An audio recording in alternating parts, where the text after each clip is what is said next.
ছিনতাই, হুমকি, বখাটেপনা সবই চলছে টঙ্গীর বউবাজার নদীর পূর্ব পার। আতঙ্কিত সাধারণ মানুষ, শিক্ষার্থী ও অভিভাবকগণ। সন্ধ্যার পরে মেয়েদের, শিশু কিশোরদের চলাফেরা সম্পূর্ণ ঝুঁকিপূর্ণ। চ্যানেল এইচ-এর স্টাফ রিপোর্টার স্বাধীন আহমেদের রিপোর্টে বিস্তারিত। টঙ্গীর বউবাজার নদীর পূর্ব পার কিশোর গ্যাং তাণ্ডব এখন নিয়ন্ত্রণহীন। ছিনতাই, চাঁদাবাজি, মাদক ব্যবসা সহ নানা অপরাধে লিপ্ত তারা। গত বছরের আগস্টের রাজনৈতিক পথ পরিবর্তনের পর রক্ষাকারী বাহিনীর সদস্যরা অনেকটা নিষ্ক্রিয় হয়ে পড়েন। এই সুযোগে কিশোর গ্যাং সদস্যরা আরো বেপরোয়া হয়ে ওঠে। পাড়া মহল্লায় অলিগলিতে দেশীয় অস্ত্র নিয়ে মহড়া, হামলা, মারধর, চুরি, ডাকাতি ও ছিনতাইয়ে জড়িয়ে পড়ছে। গাজীপুরের ৫৭টি ওয়ার্ডের মধ্যে গুরুত্বপূর্ণ ব্রিজ হল টঙ্গীর রেলওয়ে পূর্ব পার নদী বন্দর হতে তুরাগ পার হিসেবে পরিচিত, যা ছিনতাইয়ের অন্যতম স্পট।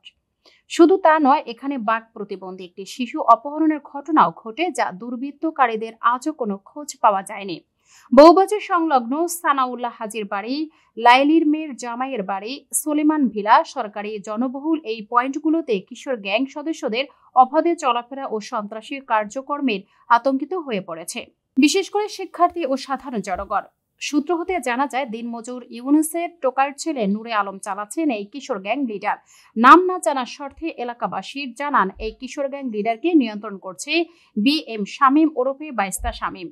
এলাকায় ১ থেকে ১৫০ জন শিশু কিশোরদের নিয়ে অস্ত্রসহ ঘোরাফেরা করেন।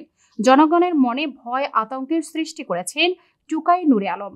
মাদক ব্যবসা, ছিনতাই, চাঁদাবাজি এখন তার স্বর্গরাজ্য।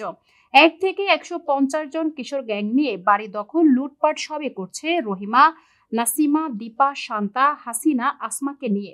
ভুক্তভোগী একাধিক এলাকাবাসী জানান, টুকাই নূরে আলমের অত্যাচারে সকলে এখন অতিষ্ঠ। দিন দিন টুকাই নূরে আলমের সন্ত্রাসী বেড়েই যাচ্ছে। আবেদ আলী জানান, তার দোকান উঠানোর জন্য বারবার হুমকি দিচ্ছেন টোকাই নূরে আলম। শুকুর ব্যাপারীর দোকান উচ্ছেদ করার জন্য বারবার হুমকি দিচ্ছেন টোকাই নূরে আলম। রাজুর দোকানও উচ্ছেদ করার জন্য বারবার হুমকি দিচ্ছেন নূরে আলম। এ বিষয়ে নূরে আলমের সাথে ফোনে যোগাযোগ করা হলে সে ফোন রিসিভ করেনি। BM শামীম ওরফে ভাইস্তা শামীম জানান, দলের বদনাম করলে নূরে আলমের স্থান হবে না বিএনপিতে।